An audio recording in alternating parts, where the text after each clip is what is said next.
Sports Illustrated just opened a new store right in your own living room with a large selection of the newest, hottest, and most unique sports merchandise and entertainment releases. At the Sports Illustrated store, you can get the best sports videos like Michael Jordan Airtime.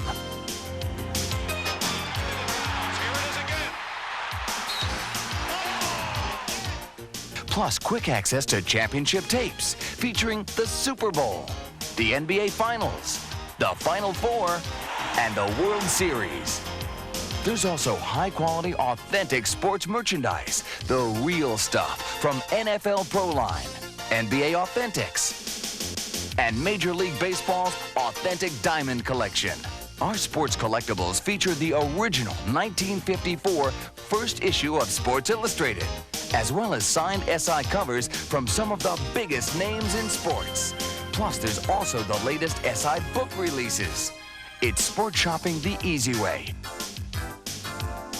Just look for our product inserts or our Sports Illustrated store ads in the pages of SI.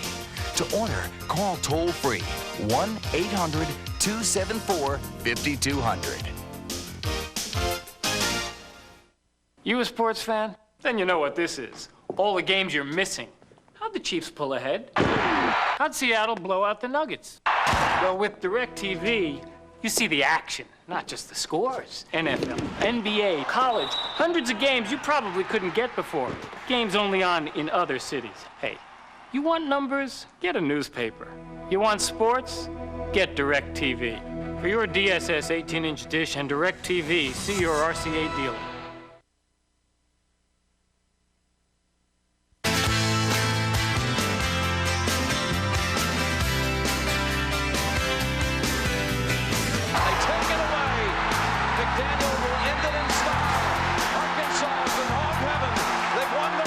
It was a year of first-ever championships for some, while other teams repeated, and still others repeated, and repeated, and repeated.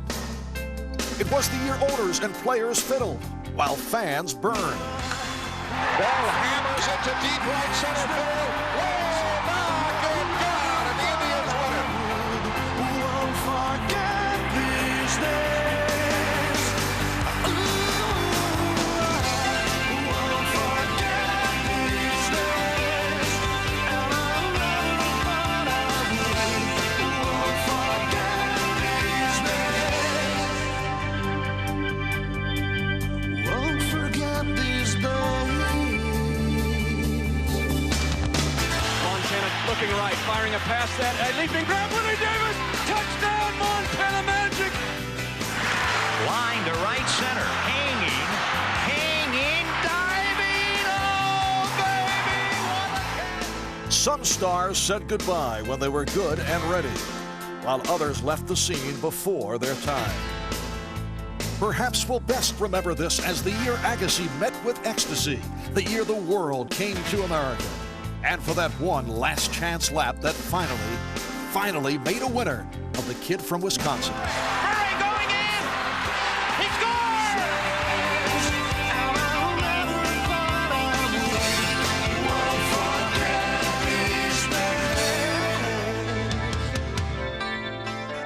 Yes, we remember it well.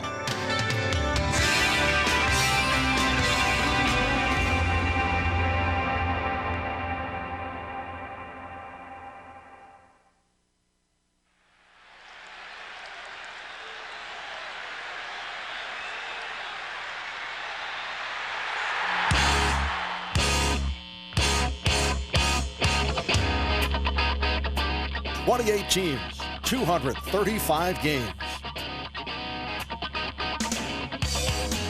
How many miles of bandage? Freddie broke his nose. That's what's the matter when he broke his nose. He never had a good nose anyway. Throws on the run. He got his own deflection, and he's down to the 2-yard line. How you doing? Sorry, got in the season a little bit late. But I think we can put this thing together, go on and win it all. Run right through the back of him. I mean, run right through the middle and out the back.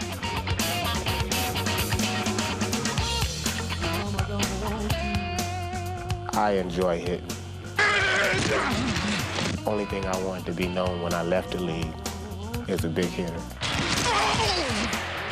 I'd rather see somebody laid out on the ground, I don't know why, than an interception. I would rather knock someone out. Back to that, the pocket crumbles, Elway is hit. How many leaping, pulling it from the sky catches? Holy smokes, what a play. How many dodging, pounding rushes to daylight? And they shed that guy like it was a taxi fly. The numbers multiply, divide, and finally subtract all but 2 from a trip to the Super Bowl. The final week of the regular season offered one game for higher stakes than all the rest when the Dallas Cowboys came to play the New York Giants. This is our house, baby. This is our house. 60 minutes. 60 minutes, the biggest game ever. A win meant a divisional title, a week off, and home field advantage through the playoffs. That game, it was so much on the line. So much on the line. I mean, that game was a key to us being successful in the playoffs. 41 yards, good snap. The hold is up. The kick's on the way. That's it. He made it. Cowboys win. What a great game. And the Giants, with Phil Simms, came within an overtime period against Dallas of winning home field advantage through the playoffs. Then who knows what could have happened. Over in the AFC, the Buffalo Bills were gunning for their 4th consecutive Super Bowl appearance. But Joe Montana was looking for a repeat performance of his own and redemption. It looked like a dream game was shaping up in Atlanta, Joe leading his new team against the 49ers that rejected him. A young Montana matchup against fairly porous defenses. It would have been a Super Bowl for the ages. The general public probably did want to see a Montana Young matchup, and had we not have made it, then I would have loved to have seen that matchup as well. Kansas City met the NFL's hottest team in Houston. The Oilers closing out the regular season with 11 straight victories, some said due to Buddy Ryan's defense. The fun thing about playing against Buddy Ryan is that he's going to get a guy that's just going to keep coming after you and after you and after you until you prove that you can beat him at that. But in the end, if we can make 1 or 2 big plays, then that's going to be the key to the game. He's in for a touchdown. For that guy to have the presence of mind to spike the biggest catch of his life right into Buddy Ryan's snout, I mean, it was just perfect. Kansas City went on to whip the Oilers 28-20 before falling in Buffalo. Montana knocked out of the game in a 30-13 loss. Montana, who's down? He's down. Montana is down. He was hit hard, and he's holding his head as if maybe he's dazed a bit.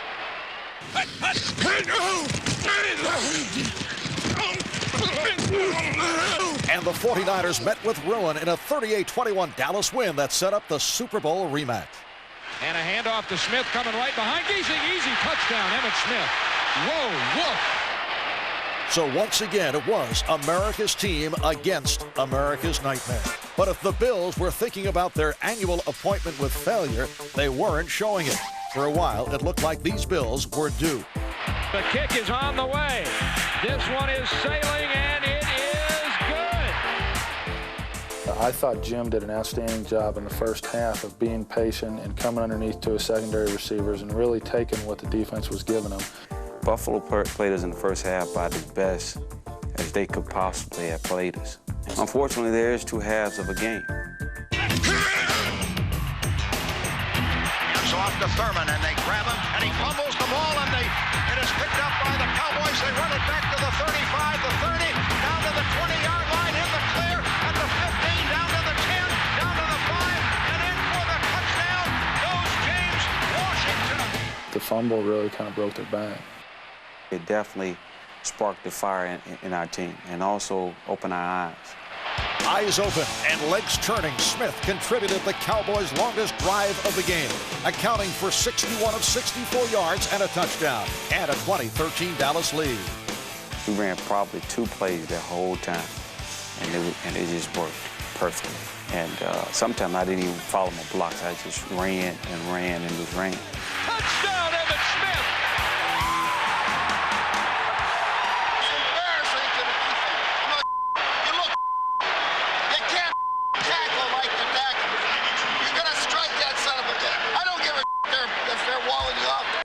James Washington came up with another huge play to open the final quarter. Pressure over the middle. The ball is intercepted by James Washington.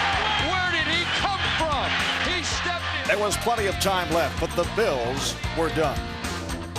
Despite Washington's heroics, Emmitt Smith earned Most Valuable Player honors. How sweet it is. While his Buffalo counterpart, Thurman Thomas, agonized, feeling that he had cost his team the game. For an unprecedented fourth consecutive year, the curtain descended on another tragedy for the Bills and their fans.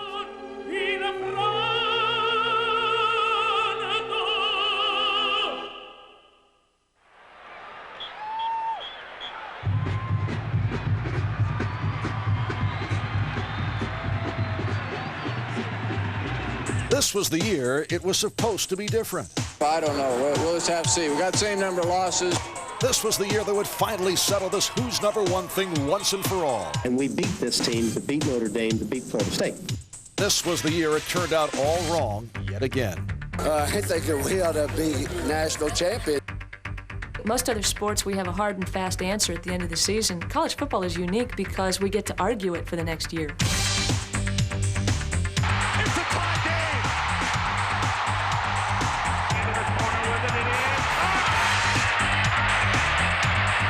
Trouble, dumps it off, and it is caught for a touchdown.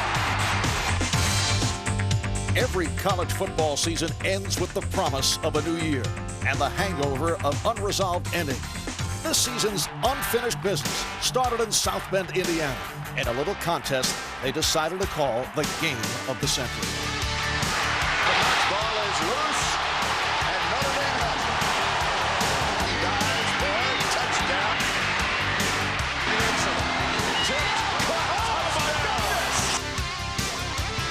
Outplayed for most of three quarters, somehow Florida State still had a chance to win with 3 seconds left.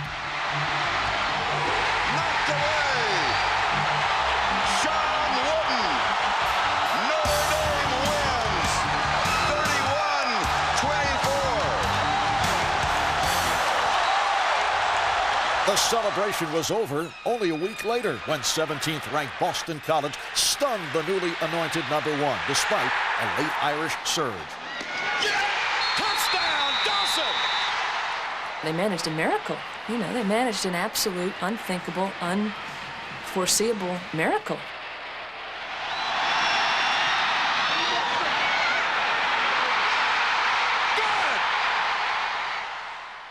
The new year began in anticlimactic fashion in the Rose, Sugar, and Fiesta Bowls. But over in the Cotton Bowl, Notre Dame squeaked past a stubborn Texas A&M, maintaining their claim to the national title. All the Irish could do now was wait for the outcome of the Orange Bowl. And down he goes at the 30. All the great athletes were supposed to be on the Florida State side of the field. Well, there was one great athlete on Nebraska's side of the field, and his name was Trev Alberts. Play action and hit from behind by Alberts. He went after Charlie Ward like Charlie Ward hadn't seen all year. Nebraska led 16-15 with just over a minute to play. They threw a lot of different things at us, and we weren't able to pick them up, but I knew I had to do something to pull us through. In the open field to Dunn. Anderson can't get him, and Dunn is out of bounds, and a flag goes down. Oh, my. 2 Cornhusker penalties left the ball on the Nebraska 3, setting up freshman Scott Bentley's field goal and an apparent Seminoles victory. He's got it.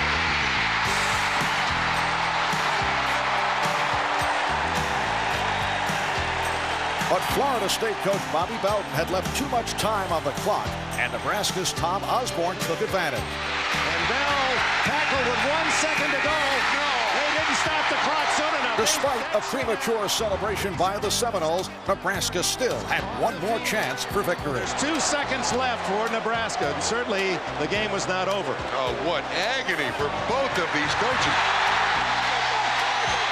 And he hooked and left. Florida State wins. So for the second time that night, Florida State won its first national title.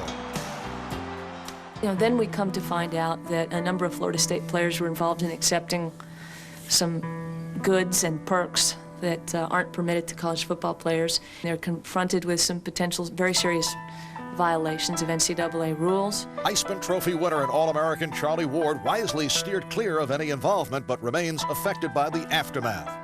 Florida State can't take the blame for certain individuals, even though they attend that school. Every person should be accountable for their own actions. I think that people view it as a tainted title.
You didn't know what to expect. We'd win 2 games and maybe drop 2 spots in the poll. It was a crazy, crazy brew that we drank from. How crazy a season was it?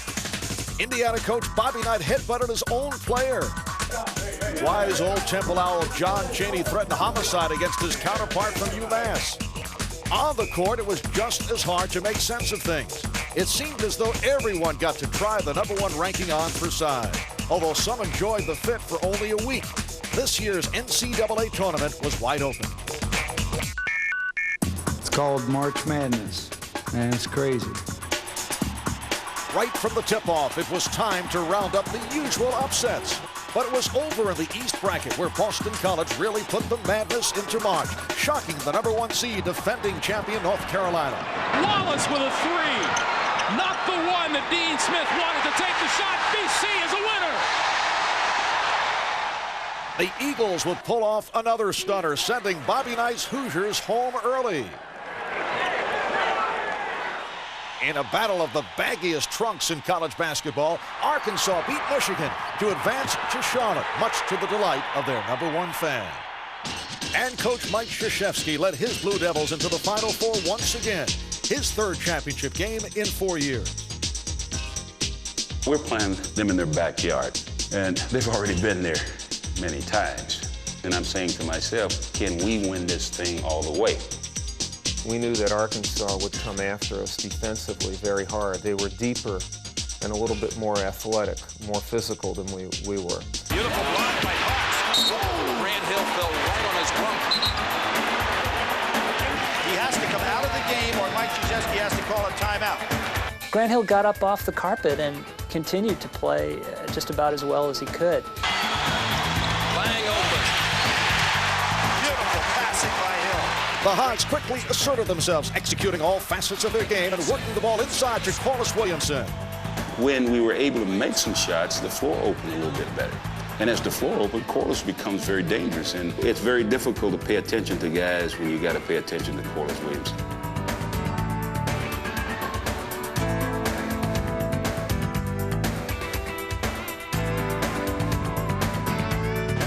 Arkansas went into the locker room ahead, but it was Duke that went on an offensive tear at the start of the second half. Backing him in, and Hill stripped it away. 3-on-1 Duke to Lang. And this is a little bit shocking to the Arkansas players. Timeout Razorbacks. That timeout served a good purpose because, see, the fear of losing is better than the confidence of winning. And then that's when we were able to say, let's press, let's get the ball, and let's play some hog ball. Rebound to Stewart. Here's Dillon now. He's fouled.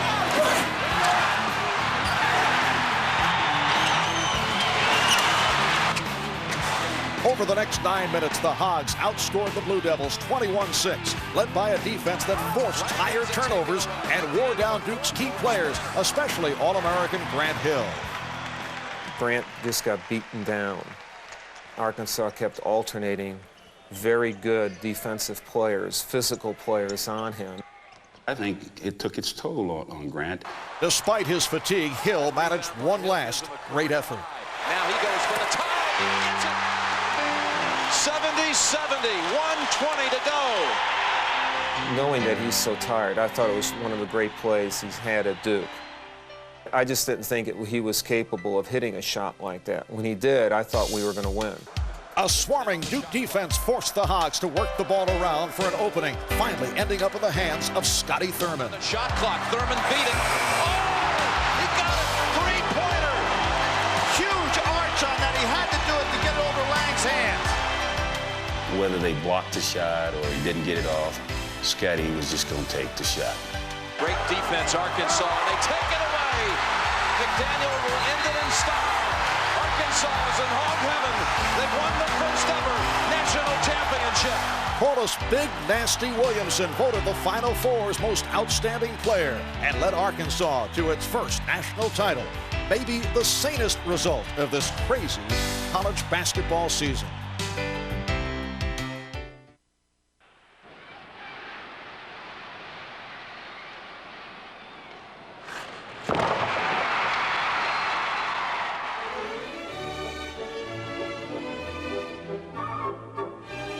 In a hockey season of unusual grace and style, when Gretzky surpassed Gordy for greatness, when many an opposing goalie withered under the Rockets' red glare, when the NHL emerged as more than a Mickey Mouse League, events in Anaheim notwithstanding, there was no bigger story than the Rangers' mission to outskate a history of curses, superstition, and heartache. These Stanley Cup playoffs served up a healthy share of heartbreak for everybody. Buffalo forced a seventh game against the Devils with a 1-0 win in quadruple overtime, only to fall in Game 7. Calgary got off to a 3-1 series lead against Vancouver and then lost the final 3 games, all in overtime. Meanwhile, the Rangers stormed through the first 2 rounds before having a devil of a time. We ran into New Jersey, and it was a battle from there. After what sometimes seemed like 54 years of overtime hockey, out of the Rangers faced their third double overtime of the series with a sense of purpose. Matteau swoops in to intercept. Matteau behind the net. Swings it in front. He scores! Matteau! Matteau! Matteau! Defend Matteau! And the Rangers have one more hill to climb, baby! Those were unbelievable games.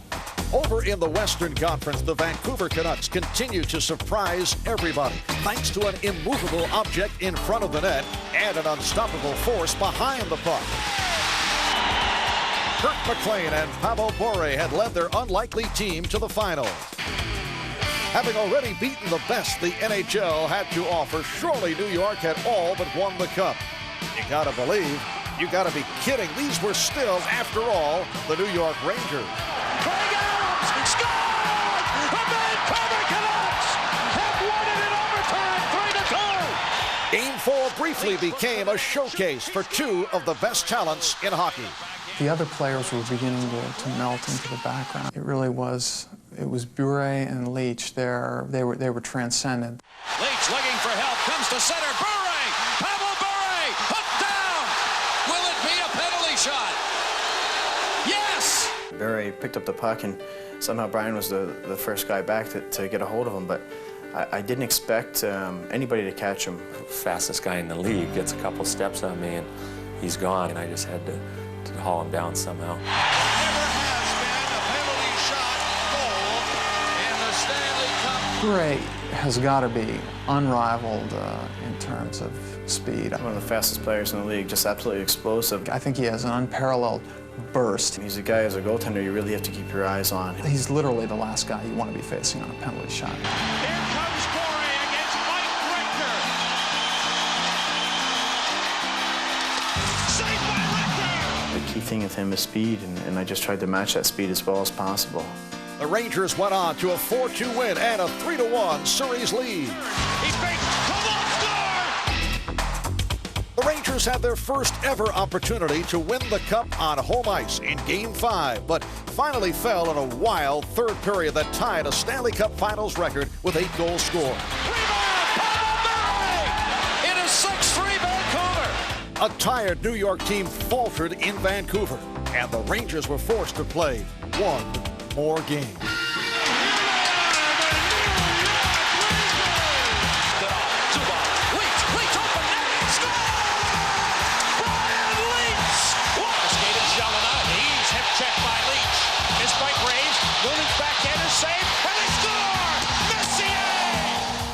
Ahead 3-2, New York found the Canucks dominating play in the Rangers' zone for the final 5 minutes.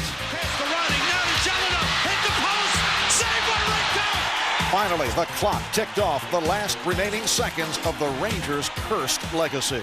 By Larmer, another icing call. Yes, yes, no, they wave it, they whistle it. 1.1 left, it is not over.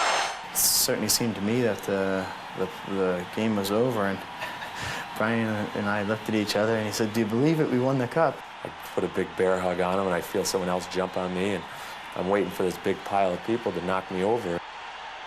That was it. There's no one else around, and everybody else is on the bench getting ready for the icing that was just called. 0.6 on the clock. Here it is. The waiting is over. The New York Rangers are the Stanley Cup champions. And this one will last a lifetime. No more curses. This is unbelievable.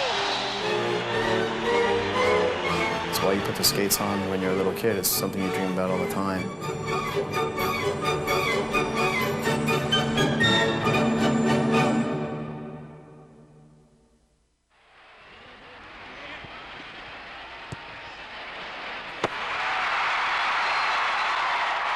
The U.S. beating Colombia actually made America part of the World Cup and not just a host. I think the World Cup has galvanized America to believe that soccer is a real sport.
It wasn't so long ago when basketball was about finesse, style, and grace. A different game emerged this year, one that sometimes bore little resemblance to its past. But a game with occasional flashes of brilliance and, yes, even style.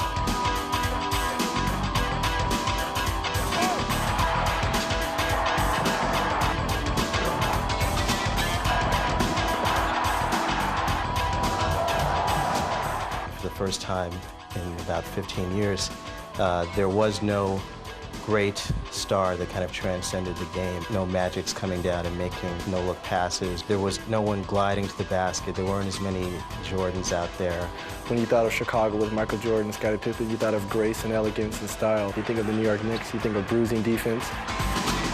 Not even the Knicks' vaunted defense could hold off a runaway Rockets team in an early season preview of the championship series.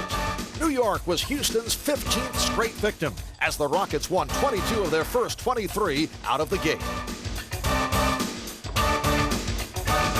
By the time April rolled around, the Seattle Supersonics had the league's best record. But while the Bulls, Pacers, and Suns all swept their first-round opponents, Seattle was shocked at home by a Denver team that had finished just 2 games over 500. That left home court advantage to the Rockets, who quickly returned the favor by squandering their first 2 home games against the Suns before taking the series in 7. In the East, the Bulls appeared to have everything needed to oust the Knicks except leadership, a flaw highlighted when Scottie Pippen refused to come out for the final seconds of Game 3. Scottie Pippen sitting out the last 1.8 seconds in Game 3 was, I think, kind of a defining moment for the Bulls. Deserting your teammates in those last few seconds is probably the cardinal sin in team sports, and I don't think he'll ever live that down. Interesting, Pippen is not on the floor here. Pico gets it, and it's all over! Despite the dramatic victory, the Bulls fell in 7 games, a loss that left many wondering what might have been with a man named Michael in the lineup. Led by a flamboyant Reggie Miller, the Pacers put their small-town team on the map in another hard-fought series for the Knicks. At the beginning of the fourth quarter, I hit a long 3 with Starks right on me, and I knew then that if I can continue to be aggressive, that good things were going to happen for me. Reggie Miller doesn't need much time to get a shot off, and he works on his shot all kind of ways, flying off on 1 foot, throw it up, not looking, and it'll go in. Nothing you can do. Basically just sit back and watch him do his thing, and that night right there, he did his thing. But it was Patrick Ewing who did his thing in the final game.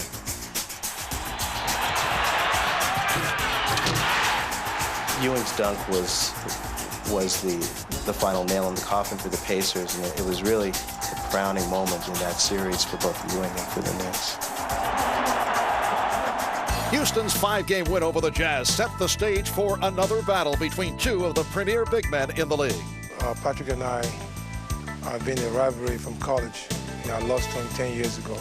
That's like a dream matchup, playing a championship game with your rival, your best competition. The Rockets established the pace in Game 1. But the Knicks backcourt recovered from a night of horrendous shooting to take the home court advantage back to New York for Game 3. We know that New York is a physical and a very good defensive team. So we have to be patient on offense, take good shots.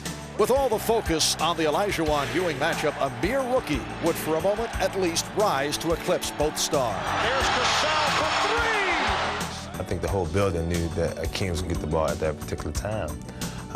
The Knicks left me open at the top of the key. And I just took the open shot, and I made the open shot. The Knicks' physical play finally took its toll in Games 4 and 5. We just went reckless on the boards. We was getting 2nd, 3rd, and 4th shots and fumbling. We getting all loose balls, and I think that made the biggest difference. And the Rockets returned home facing elimination. New York's erratic backcourt was clicking again. John Starks carried the team with inspired play and 3-point bombs. But a mental lapse by Starks cost the Knicks a chance to tie. Foul by Ewing. The Knicks are over the limit. On the final play, Starks had one last chance to win it all. It was a play for me to get the ball and either take it to the basket or go for the win. And my whole attitude was I was going to go for the win. I was so nervous. I put my head in the palm of my hands. I couldn't watch the play. Starks for three, came up short. And it will go to a 7th and decisive game. And I was very happy just to be around the ball. Barely touch it, but that was good enough. The epitaph of Game 7, live by the bomb, die by the bomb. By Kenny Smith. John Starks for three. Starks could not find the stroke, yet he continued to fire away. Starks is now 1 for 13. Usually when I come in big games, I have butterflies because it keeps me on my toes. And I came in that game without butterflies and just totally too relaxed and just didn't go out and play the game. My teammates did their job, I just didn't do my job. Starks again for three. The Knicks, very often when they don't shoot well, rebound well. The Rockets did a good job of keeping the Knicks off the boards. Once that happened, I think the Knicks were in big trouble. Greg Anthony's three-pointer brought the Knicks within 3. But when Kenny Smith and Vernon Maxwell replied in kind, it was all over for New York.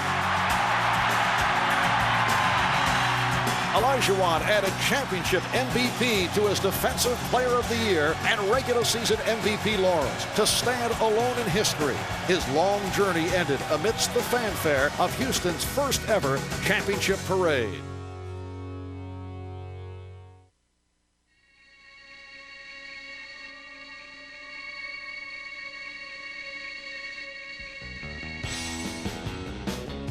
In a year when the chest bump replaced the high five, when the Heisman Trophy winner was selected in the NBA draft but not the NFL, we were reminded that every sports year leaves us with its share of head-scratching moments.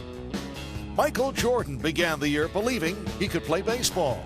As the Bulls headed north, Jordan headed south of the Mendoza line. The spirit is willing, but that slider is still tough to hit. Tanya Harding cast her own bizarre version of The Bodyguard. After months of Nancy and Tanya and Gillooly and Eckhart and Stan, America's great national nightmare mercifully ended when Oksana Bayul cried over her goal. Just in time, there was Jordan chasing another dream on the slopes at Lillehammer. Two famous child stars of the 70s squared off when the Partridge Family's Danny Bonaducci outpointed Donny Osmond in the oddest match this side of Michael and Lisa Marie. Jordan suffered another disappointment as the Blackhawks fell in the first round of the Stanley Cup playoffs. As if the NBA postseason wasn't ugly enough, Madonna set her sights on San Antonio's spur of the moment, Dennis Rodman. Would they produce a material worm? The playoffs couldn't have been further from Michael Jordan's mind as he tried his hand at World Cup soccer. Cincinnati owner Marge Schott told an engrossed audience only fruits wear earrings. The LA Dodgers responded by showing up at Riverfront Stadium sporting the latest in fashion accessories and pasted the Reds 10-3 and 6-4. As the NFL opened training camp, the Bears welcomed Michael for yet another job opportunity. Jimmy Johnson won his second straight Super Bowl and then left the Cowboys. Mike Keenan brought the Rangers to their first Stanley Cup in 54 years and then fled to St. Louis. Carlos Alberto Pereira coached Brazil to the World Cup and then quit. Maybe it's a good thing for some baseball managers somewhere that there was no World Series to be played in this oddest of sports years.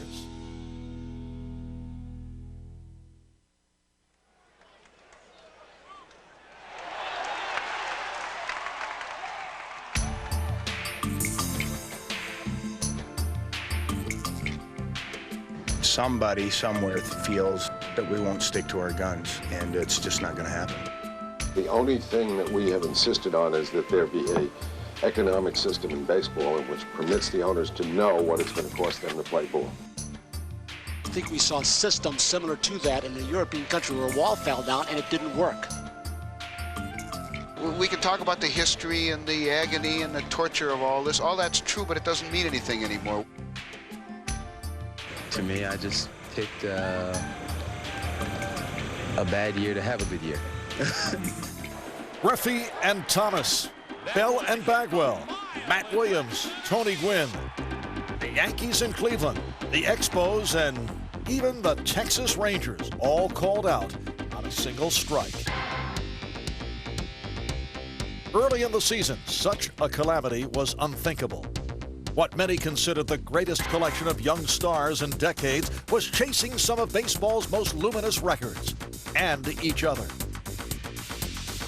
I was really excited about what Matt Williams was doing, Ken Griffey Jr. and Jeff Bagwell were doing. They're terrific, and I think they press one another. Ken Griffey is chasing Frank Thomas, or Frank Thomas is chasing Albert Bell.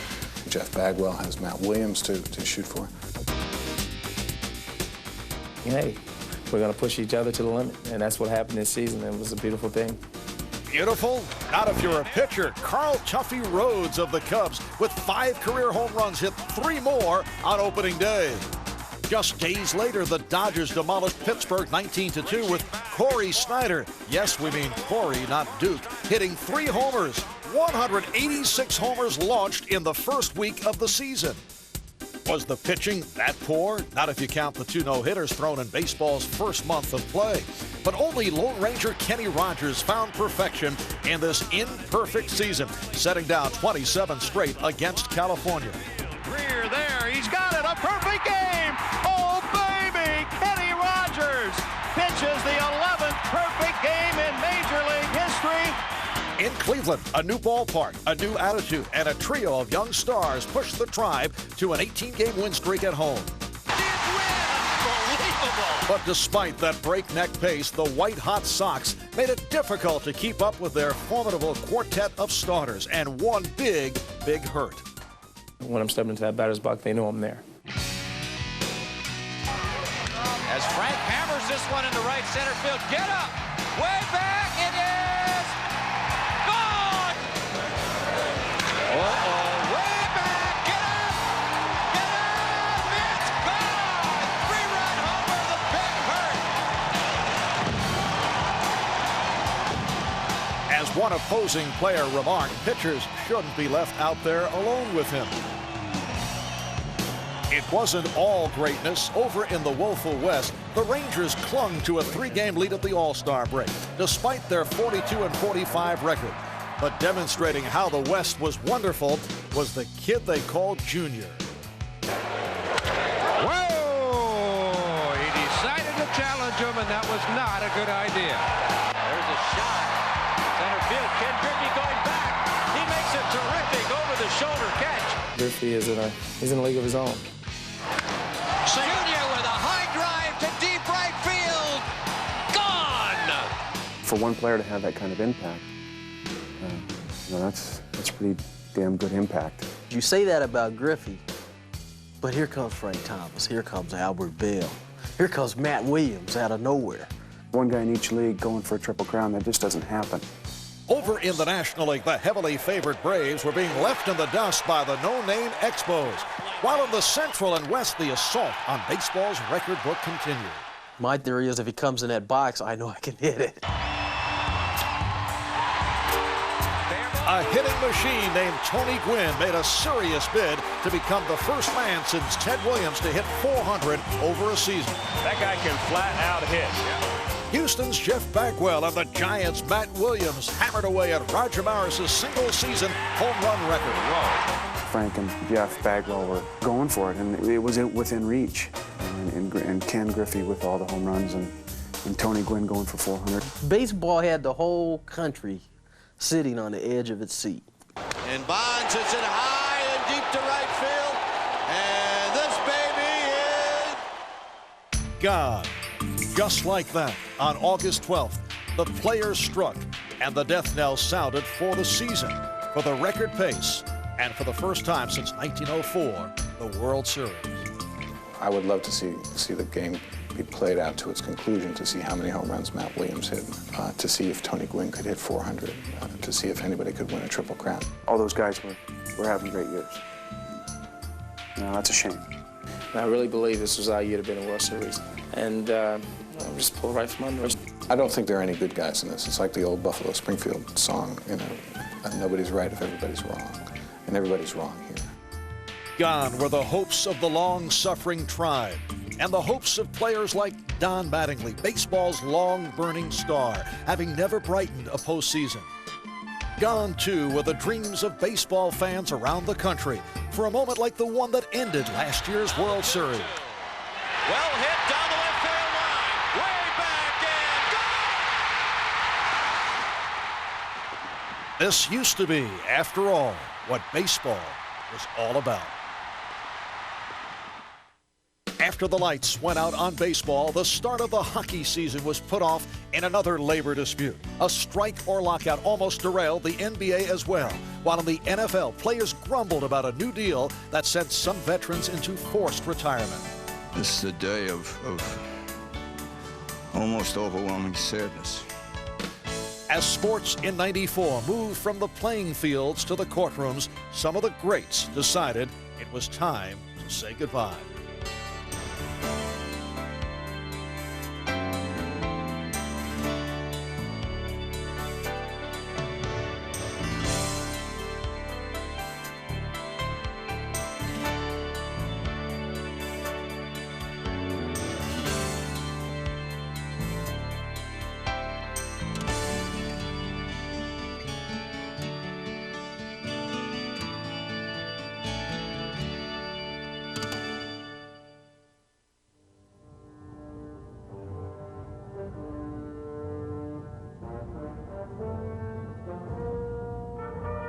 When we look back on 1994 with its strikes, lockouts, and empty stadiums, it won't be a pleasant memory for many sports fans. But towering above the broken seasons and unrealized dreams are the stellar, stunning achievements of those who play the games we love. Fly ball left field, and it's Cole coming in. Meter's going out. Cole has it. Erickson has his no-hitter. Now Chavez going to the head. Down goes Taylor. Julio Cesar Chavez is still the champion. He has won the rematch. It's from about 75 feet.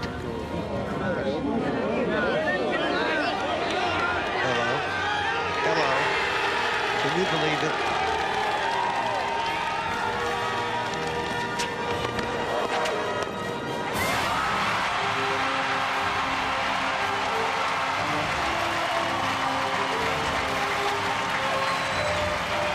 He is going all the way, and hopefully will break this record. He's checking the board. He knows. Noureddin Morsali with the world record. Unbelievable. Young wants to throw, and he is looking for Jerry, and Rice is there, and he's into the end zone. He's done it. Jerry Rice is the touchdown scorer of the century. Incredible. Give it to David. Grab by Ellis. Double team by Woods. Takes the jumper. Yes! 71 for David Robertson. Julie Crone aboard, has the lead by a length and a half. The entry mates are 1-2, they come for the line. Julie Crone returned yesterday. Today she returns to the winner's circle. Here's the shot, Charlotte Smith. Charlotte Smith makes the shot of her young life. Swinging a drive into the gap in left center field. And up against the fence. This could do it. Being waved home is Gwynn. They got to play Rodriguez. Safe. The 6-game drought is over for the National League. Lets it go. He's got 3 people down there. The ball's up in the air. Caught. Touchdown. Caught by Westbrook for a touchdown. Yes, we remember it well. Incredible.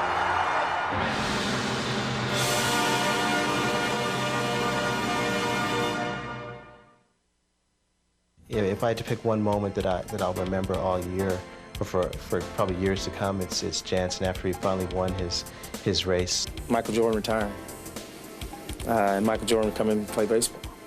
I think those two together had to be the biggest moment. The biggest moment for me, and I'm not trying to stick daggers all over my body, was Scotty Thurman's shot. When Scotty Thurman threw in that shot, I think we had our biggest moment of the season. It was a great moment when I saw the Rangers win the Stanley Cup. You know, I was right downstairs. Oh, the New York Knicks, I just thought it was amazing. The United States beating Colombia in the World Cup, I think that was a defining moment. Just the critical mass that soccer achieved this summer. To me, the biggest story is the home runs. Guys being able to hit home runs and almost seemingly at will. Beating Giants in the Meadowlands and watching Emmett lay his guts out for the program. To see Bonnie Blair continue to dominate everything. I probably think the indictment of O.J. Simpson on 2 counts of murder. O.J. Simpson's arrest. I think it's the last blow to the idea of the virtuous athlete. Well, it'd have to be Jimmy's departure. Valley Ranch was not big enough for the two of them, and one of them had to go, and it wasn't going to be Jerry. So if there was something bigger than that, I missed it because I was in Maui somewhere.